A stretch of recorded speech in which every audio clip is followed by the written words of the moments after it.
Hello. I've got some stuff gluing up, so I got a little bit of downtime, and I'm going to I did a stupid thing. I bought a set of DeWalt value chisels. I have 6 sets of chisels, so I do not need these chisels. But I thought, see, it's because I love you so much. So I thought, okay, viewers might benefit from a review of a simple value chisel that's widely available in the US.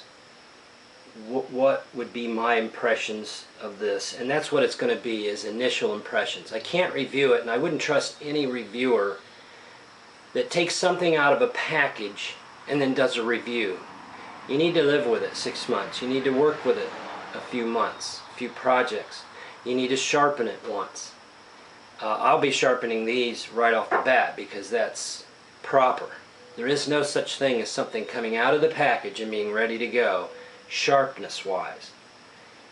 But we'll talk about that some more in a minute. So I'm going to move the camera and get you up close focus, and we'll look at taking these chisels out of this magnificent packaging, and just I'll give you my initial impressions. So hang on. Okay, put my glasses on. First of all, I make a good reviewer, and I'll tell you why.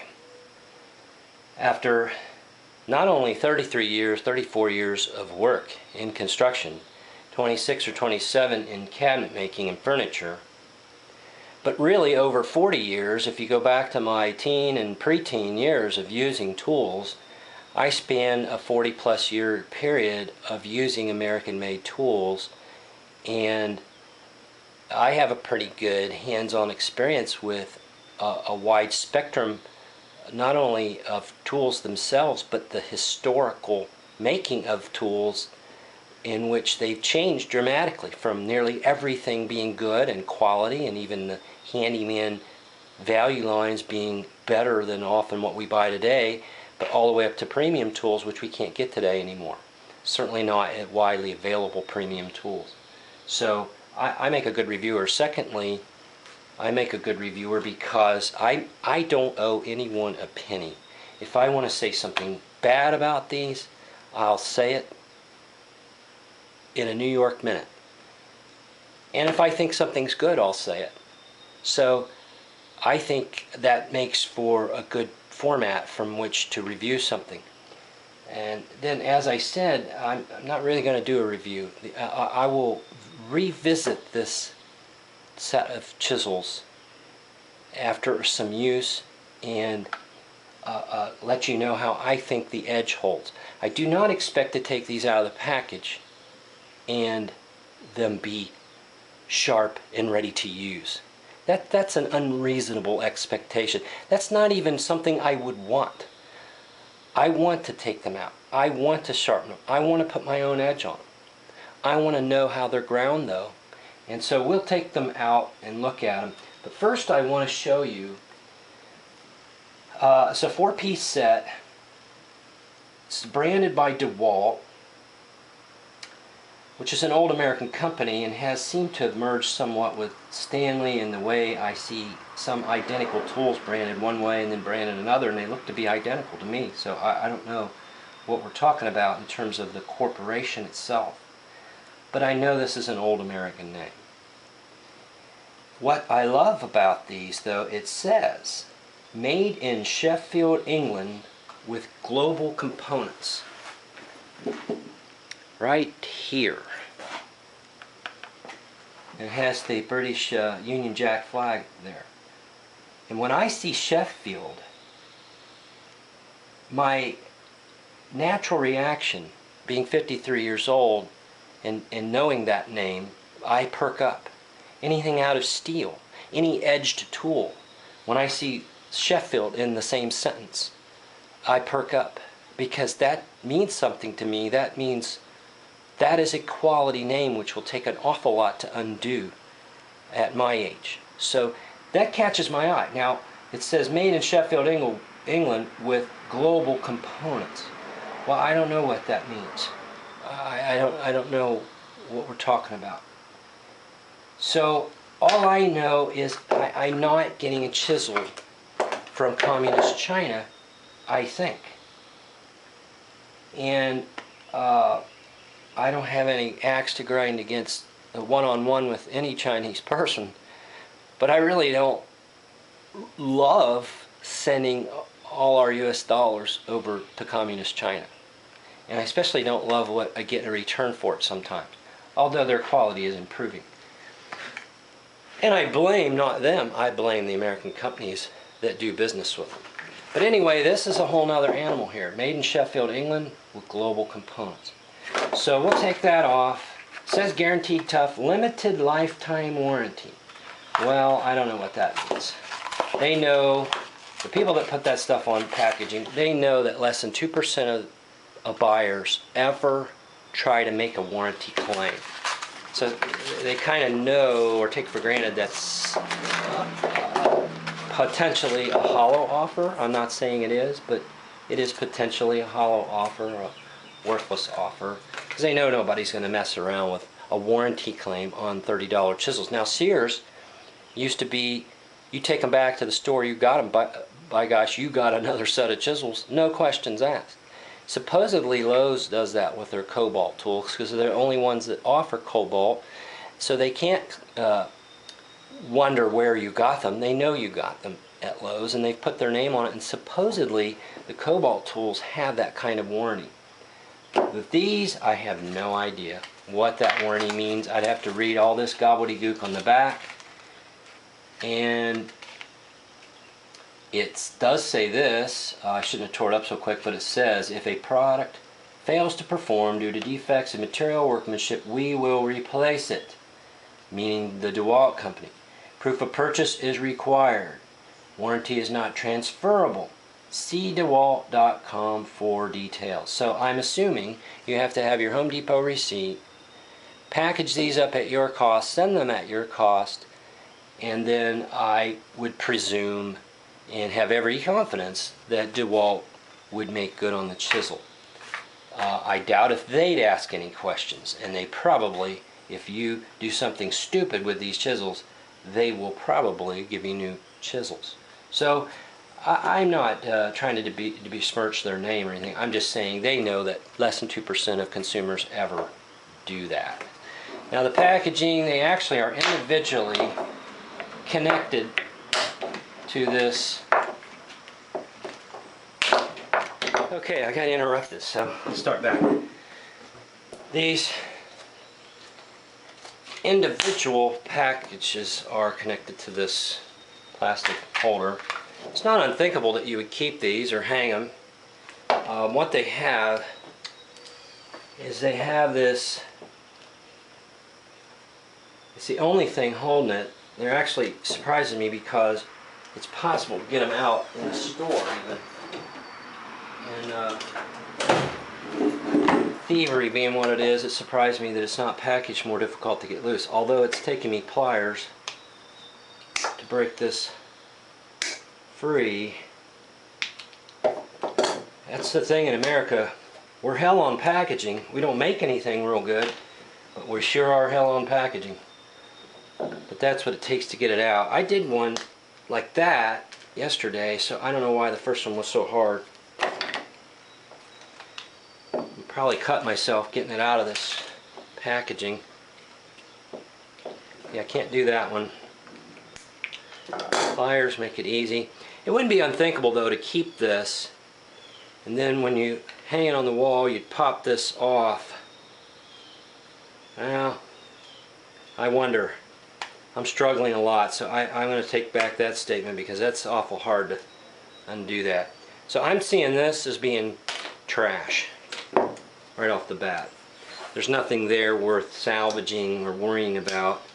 This one's already released from yesterday. So there's the 4 chisels. Push this aside. Okay, I have another 1-inch chisel. It's an Irwin. It's a Chinese chisel. we'll make some comparisons here shortly. But already right off the bat, what you see about these are what I would call butt chisels. Good old American carpenter's butt chisels. They have a shortness to them that is characteristic of a butt chisel. They have a metal cap, which has become characteristic because they think we're all stupid and are going to all whack on these with a steel hammer. And we tend to, I guess, as carpenters, so now they give us a metal cap, which kind of forces us to use a metal hammer. Now, I will say this, I've not seen any with a big flat spot like this. So I'm liking that. I'll show you what I typically see in the last 40 years. I'll get a 1-inch chisel out. This is a Buck Brothers. This is what you've typically seen in American-made butt chisels. This is a Buck Brothers chisel. Stanley's were this way. Craftsman was this way. Ace, Fuller, Master Mechanic, on and on and on. Miller's Falls, they all did this with this metal striking cap, but it was rounded and it's hard on your mallets, you know, so it lends itself to hitting with a steel hammer. So they kind of push you into a steel hammer. These Buck Brothers, the metal doesn't go all the way through like the Craftsman's used to. So anyhow, these have that similar shortness to them, but look at how they decided to give you more handle and less chisel. And I'd rather had more chisel and more handle, not less of one. I'd rather have more of both, like the Irwin.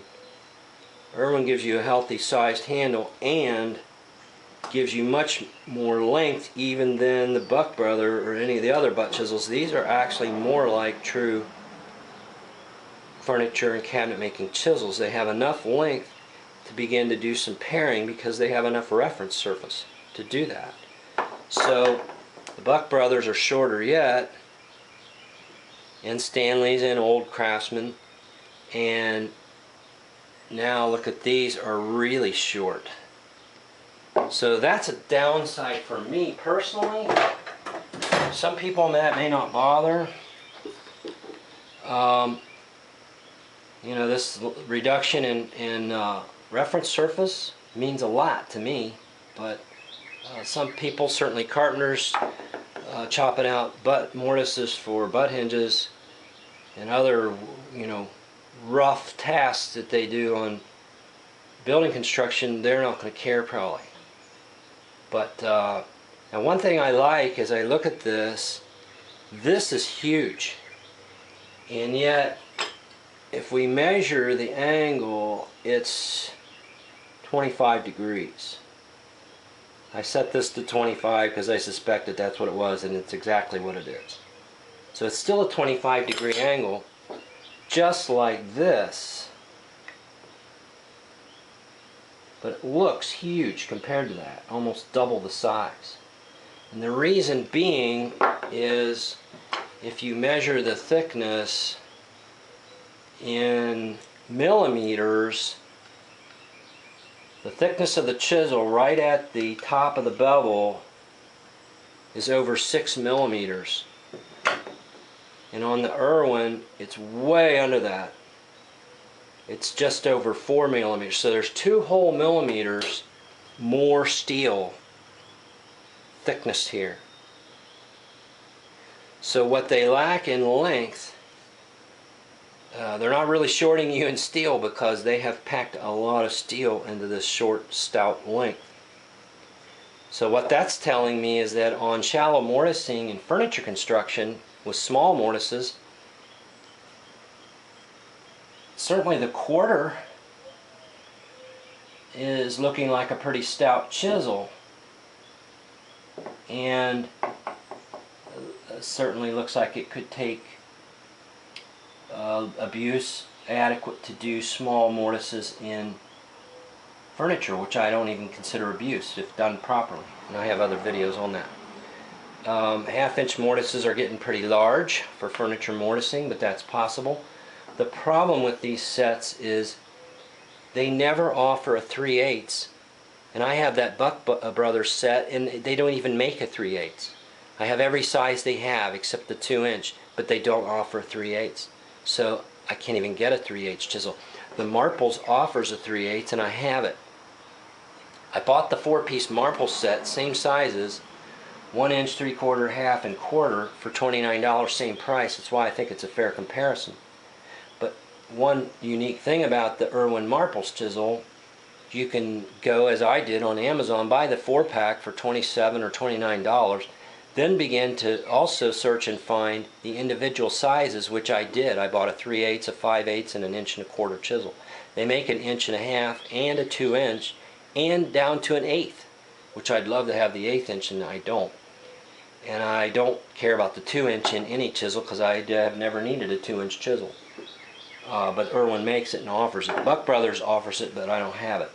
But at any rate, these, you get 4 sizes, and to my knowledge there's no such thing as a 3/8. So when we talk about mortising, the chisel is constructed in a way in which you could mortise with it. Certainly furniture and small work. But you lack the choice of sizes that would be likely. I like 3/8 and 5/16 for mortising, and of course then quarters. So got the 1, half maybe now and then, but more than likely quarter, yes, I would use. And then what am I going to do for a 5/16 or 8mm or something like that, or a 10mm mortise? Now these say imperial sizes 1-inch. They're listed as 25mm for the 1-inch. Let's see, zero this out. This measures at the tip 25.32. That's not uncommon. By the way, the little corner is broke off on the left side of this point. Now it's not severe, and probably in repetitive sharpenings I'll get past that. But that is disappointing that one of the little corners is broke. And if you notice, this chisel is fat down to the edge. They have not taken this taper down, as with most chisels. They take the taper farther out. Let me show you an old Marples, an original Marples Sheffield chisel, a 1-inch chisel. These were damn good chisels, and they still were not the highest dollar in their day. But look at the beveling. The taper is, it's a very thick chisel, and yet it tapers down to a very fine leaning edge and almost out to the very corner. Now that's, and look at the length for paring and whatever, has more reference face, and these have been sharpened more than the Irwin, so they've even lost some length. But still, to this day, after 25 years of using these chisels, they still have a 1/4 inch more reference surface than these new Marples chisels. These are the real deal. I'm curious what they measure. They're 25.16, no, 14, 13 millimeters. So they're very close to 25mm. In inches, let's see. I'll zero it out, make sure. Yeah, I'm 0. In inches, my old Marples is 989.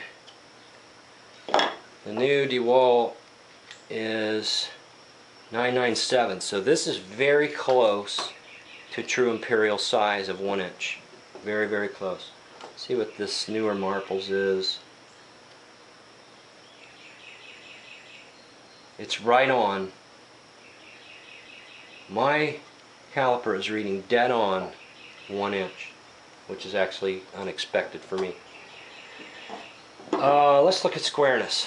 So anyhow, fat steel, long bevel, lot to sharpen there. No bevel to the corner, so you know what that means on these.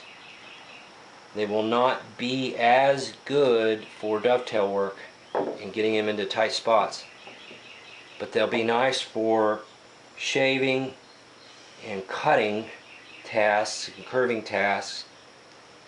They'll be strong. This one at least, and this one maybe good mortising chisels. And what else? Let's look at the squareness. This is important to me. That's dead on square. Of course the phone rings, so I'll have to take that call. Okay, let's look at the squareness. That's important to me. This is very nice. 1 inch. 3/4 is almost dead on, but it is off. It has a tiny bit of daylight through it, and I figure if I can see it, it's more than it should be. If I can't see it, it's probably okay. The 1/2 inch is excellent, and the 1/4 inch is excellent. So 1 out of the 4 is off of 90 a little bit, the 3/4, and I will have to just a very little bit, maybe 1/3 of a millimeter out of square, and that's something I think I can work on and correct, and I will want to correct that. I hate chisels that are out of square because when I stand them up to do something, they throw me off.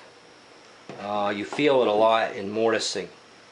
If you were mortising with this chisel and this wasn't square, you set it down, you're already tilted out of plumb, and that's not a good thing. So I need all the help I can get to stand a chisel up plumb and drive it straight, and out of square at the bottom doesn't help me. So that's a personal pet peeve that I think it shouldn't have. But again, we're talking a $29.99, $30 chisel set here. So what do you get for $30? But I'm not expecting them to be sharp. In fact, I'm not expecting them to be as sharp as they are, and they're quite sharp. They are nowhere near shaving sharp, and I won't use a chisel if it isn't. I won't use any edged tool, knife, chisel, plain iron, certainly not a pocket knife. Anything I have, my minimum standard for sharpness is going to be shaving sharp.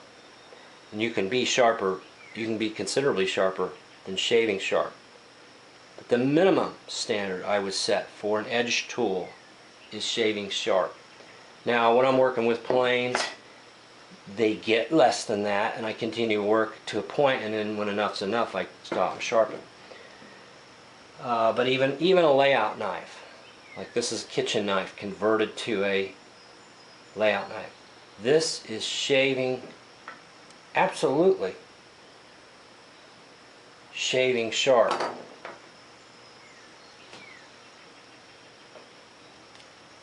My other one that I've been using now for several months, Ontario Knife Company, the tomato knife. It's an excellent layout knife. It's thin. It's thinner than my kitchen conversion knife. This gives me a little more confidence though when I want to really deepen a line. Sometimes I grab, and it works just fine. I wouldn't need this. Knowing that I now could just make these ad infinitum, because everybody has probably a whole drawer full of cheap kitchen knives that are no good as kitchen knives, but certainly can be ground down and made into good layout knives. So knowing that I have this now, I probably wouldn't have bought this. So another tool you don't need to buy, just make it. You go to Goodwill and probably get this for 10 cents and make it. And this was a knife that was 6 inches long, and I cut it, I broke it in the vise and filed this down, actually ground it a little bit with a grinder, dipping it in water real fast and just touching it, and it didn't even get hot, and it's stainless and it holds an incredible edge. But I'm saying shaving sharp is my standard, and these are nowhere near that, but they are sharper actually than I would require out of the package. And then I will sharpen these and I'll tell you what, I will shut down, I'll sharpen this, and we'll see how flat the back is. And the 1 inch would be the margin of the work, most margin of error. And if it's flat, hopefully the others are as well. I'll do these two right away and then start the camera again. Okay, I've just started. The 3/4 is already very promising. If you could see it, there is a hollow here. It's touching here, and it's touching right out at the tip, which is a very good sign. I'm taking my roughest diamond and going across like this, flat on the stone. I'm not tipping it or anything. Some people put a shim under it and tip it, and if you like that, great. I don't see any need for that. If anything, I just favor a little more pressure at the tip when I'm doing it. And if I'm floating, I don't know what I'm floating because it's so minuscule. It's virtually not a gap, but I may have less pressure here than here. That's for sure. This is a cheap diamond stone. It's a buck knives. It's probably made by DMT. It's a high-grade diamond, but it's not a very expensive stone. The whole set, these two together, were like under $50. So they're not high-dollar stones. They're only 2x6 stones. Anyhow, that's very promising. There's a hollow here. I'm grinding or sharpening at the tip. I'm touching back here a little bit. So that's very, very good. I'm using, I either use glass cleaner or simple green as my lapping fluid. It's cheap. I like the simple green more and more because I use that for other cleaning chores, and I like having it around. Let's do the 1 inch. I did a couple of passes and it's promising as well. Touch it on the stone, putting a little more pressure at the tip, a good bit more pressure, but I can't say that I'm actually lifting this. I'm just putting more pressure at the tip.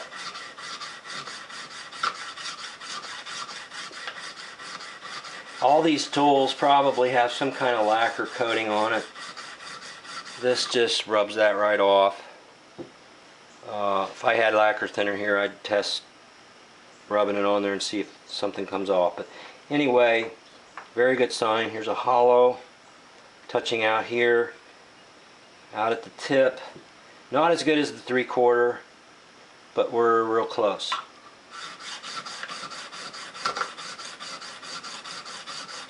Once you do this exercise of flattening, you don't usually have to do it anymore. It doesn't hurt to touch it up, just a few licks, but you definitely don't need to do much work on it. And I'm not even sure you need to do it at all. I'm just saying it's a habit with me. I'm a purist about getting the sharpest edge, and if you're not flat on the back, you can struggle to get shaving sharp.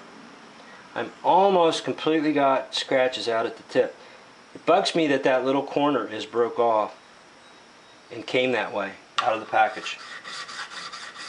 I mean, I don't think my camera could begin to show you, but this left corner here has a tiny chip off, and it is not a true corner.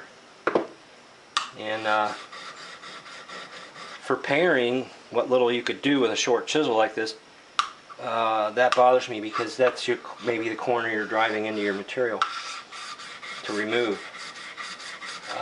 I'm thinking of paring like I did in my chair seat video where I was chopping out and paring high spots out of a chair seat. I think I'll switch to the finer stone. My stones might be a little dirty. I'll get that off and put a little fresh fluid here. Whole different sound.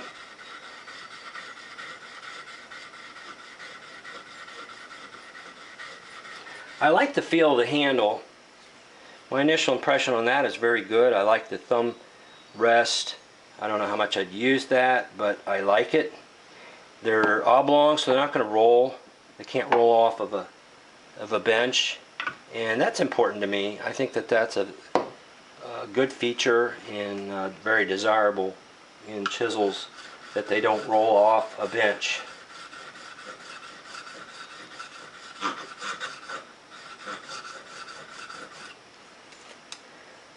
That's good enough from what I have learned over the years. That's plenty enough flattening. I've even got a burr out on the front edge. I don't think you could see that. Let's take a look. I don't know that you could see that. Right out at the edge there actually is a burr there. Let me do the 3/4 a little bit on this stone.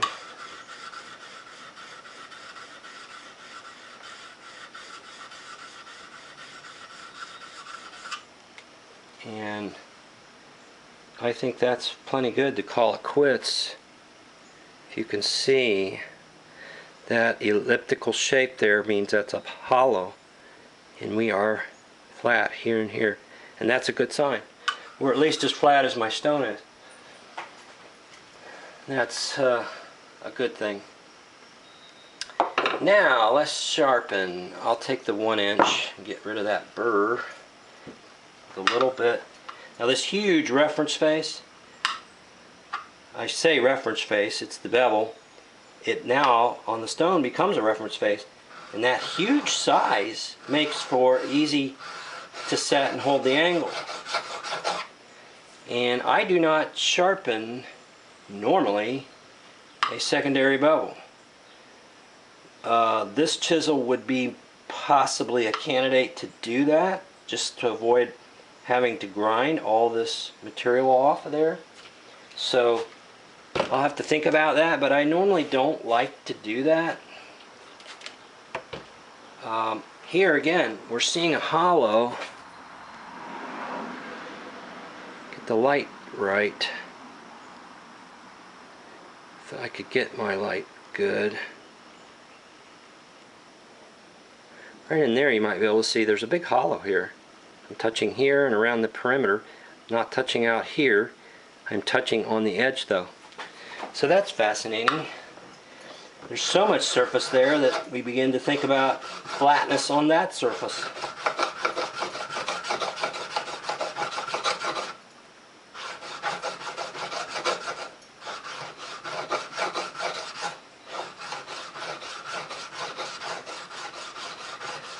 One of the reasons I stick with 25 degrees is I don't have a total disrespect of engineers and designers, and the engineers and designers historically, that's what they designed. Leonard Bailey designed that, so much so that he put it on the chisel as a place to check your edge on the chip breaker. He gave you a spot to check your edge. 25 degrees, and I trust his engineering on that angle, and I see no reason to change it. I don't dispute though that these chisels might work great anywhere from 25, 26, 8, 29, 30 or 31 degrees. They might work just fine. I know they do because craftsmen do it, and I respect their work, so I know it can be done at a different angle. I see no reason to change though. That's already very sharp. Don't know that it's shaving sharp. It's almost there. And that's on the rough stone. So let's go to the fine one.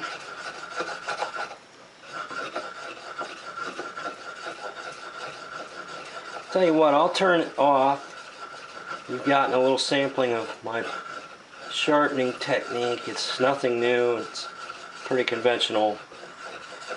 I like hand sharpening, and I like old school stuff. And I use a hard Arkansas as my finishing stone, either the small one or the large one. This is harder, so I use it.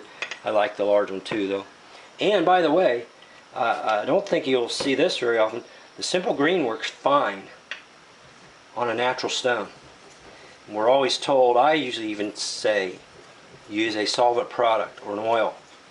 My favorite product to date has been this PB Blaster product, which seems to float the metal up rather than soak into the stone. Baby oil seems to soak in worse, in my opinion, and then Smith's Honing Solution is pretty good as well. But I've found more and more Simple Green works just fine. And here we've been told natural stone should always have an oil-based product. And the funny thing about the Simple Green is the stone stays perfectly clean with no buildup, no residue. And when I go to another stone with residue, Simple Green cleans it.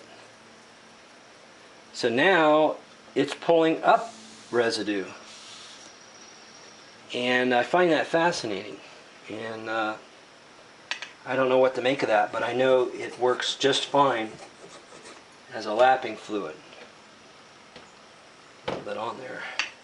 But you've seen what I'm doing here. I'll shut down and then start up again with a done edge. Test my framing here. Some of you, I should mention, this product, I called it Simple Green. If you're not from the US, I don't know if they have this in other countries. This is in an old spray bottle I had from years ago. It says Amway on it, but this is not an Amway product. Anyway, Simple Green is a basic everyday degreaser cleaning fluid. If you're not from the US, it's just a all-purpose cleaner that is a concentrate that you can mix with water into various strengths. I like this old bottle that I had because it gives the mixtures. And I think I mixed a 1:4, and it actually is green looking. But it's a good degreaser. It's just a basic cleaner if you don't know what Simple Green is. So I'll show you my strop that I use a lot. I have a lot of strops. I'll do a video sometime on making these. There's nothing to it, but I don't know how much you can see. But here's the back. There's a hollow there. I've touched. These scratches at the very end are where I pull a burr off on my final sharpening. I've got a pretty good edge. It is not 100%. It cuts the hair, so it is shaving sharp. It's taking hair off. It is already shaving sharp, which it wasn't out of the package. But I'm going to show you. I'll make a few drags. This is just the green chromium oxide compound. I set it down flat, drag it.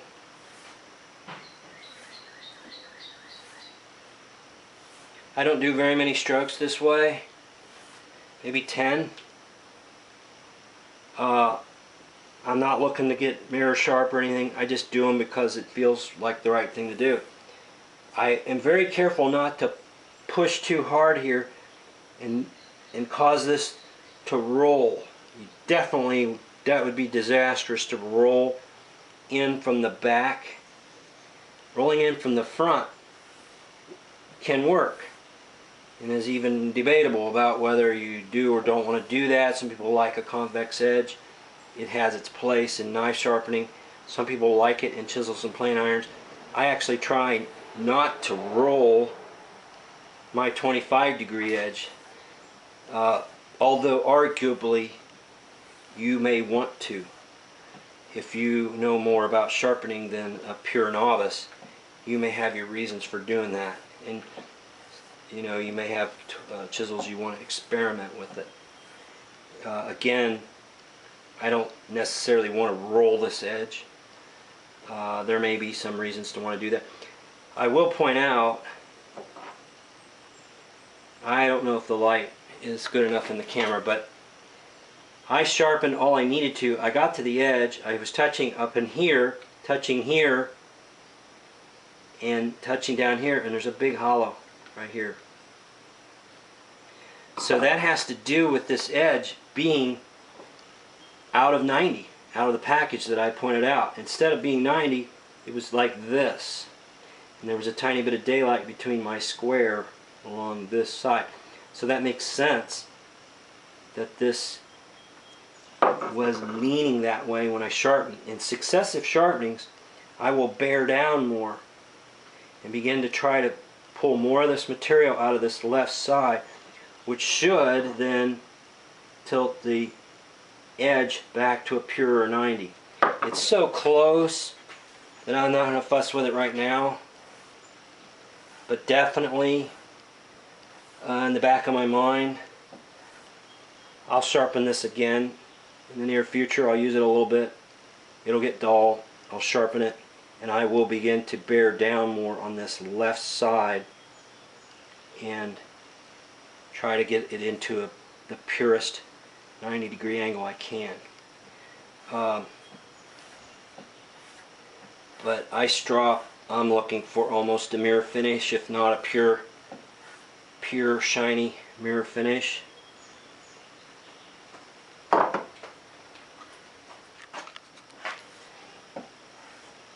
How many strokes would it take? I don't think you can say.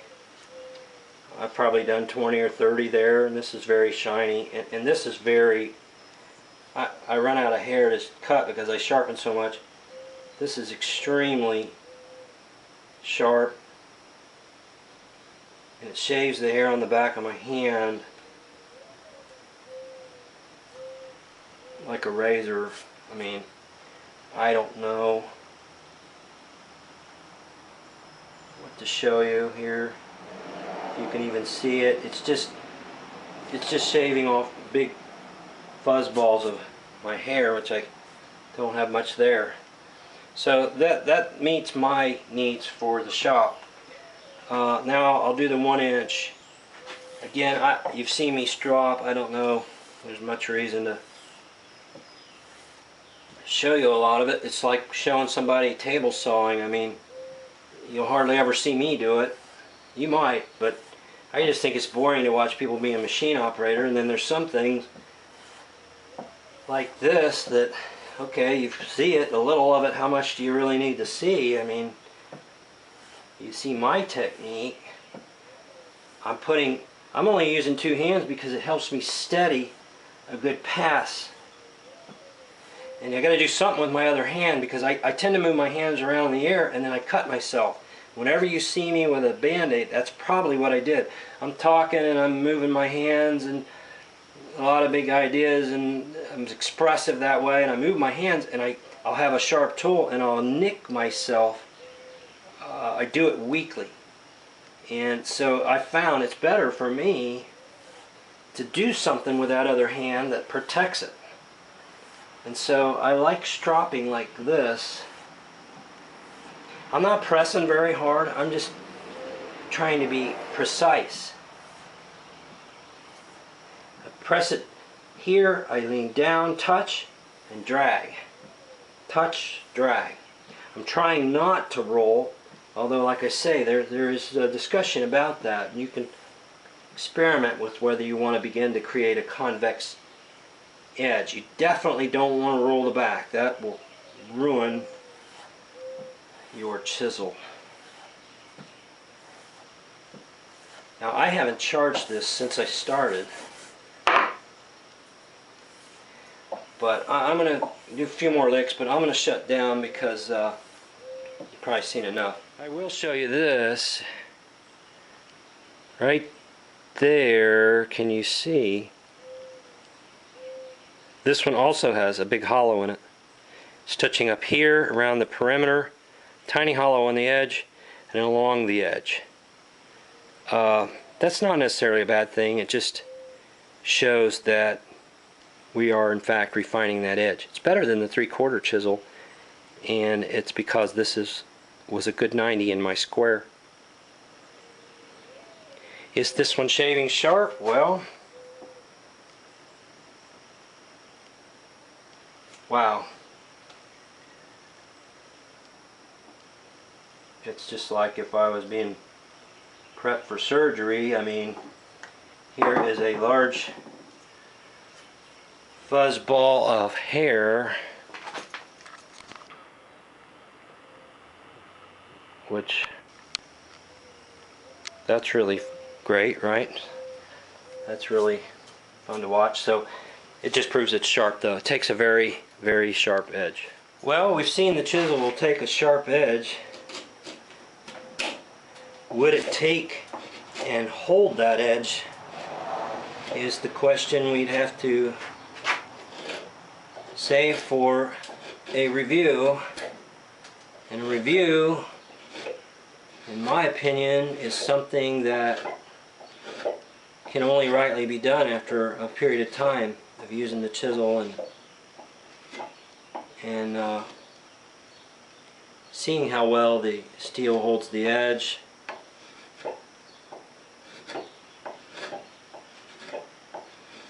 This chisel would be so much more valuable to me and useful to me if it was more like the Irwin's and had more length here. It would be so much more of interest to me as a cabinet maker. This is red oak. It's cutting this like nothing. I mean, so we kind of expect that, but in terms of the ergonomics of the chisel, I like the handle. I don't mind the steel cap, given the fact that it's so flat. That may have its benefits. I like the firmness and yet the rubberized grip. I like the tapering conical shape here. The machining and the fit and finish I'm pleased with. I'm pleased with the flatness. I haven't done the half and the quarter, but I've already done the worst two, and they're good. I like the edge. I don't like the tiny chip that my particular 1-inch chisel out of this particular package had. I don't like the little corner chip. It'll take time to get that out of there and get a good corner like this corner.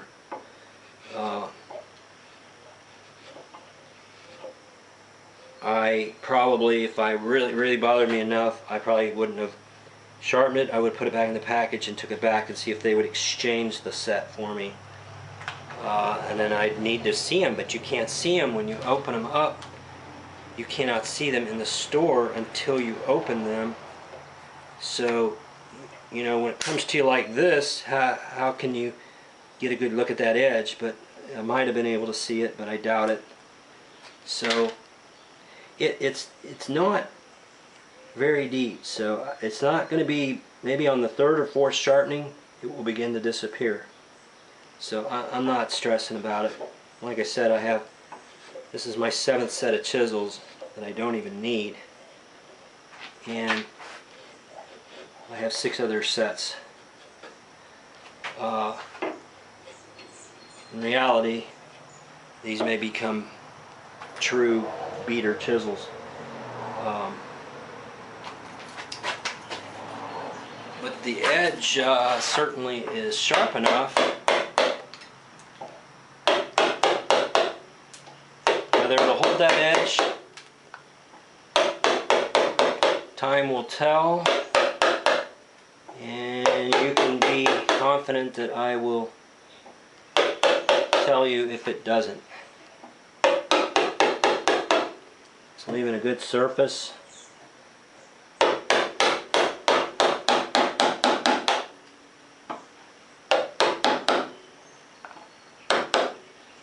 It's definitely having no trouble cutting red oak.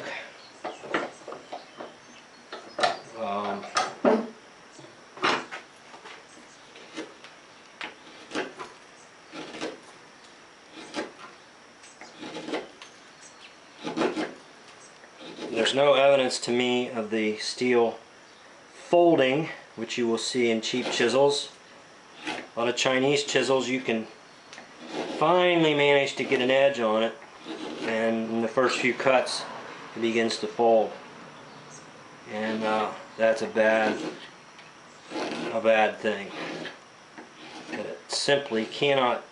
It's bad enough if it can't take an edge. I mean, that's the worst. It will not take an edge. But then it's equally bad if it takes the edge and then the steel is so bad that it folds and can't take the use.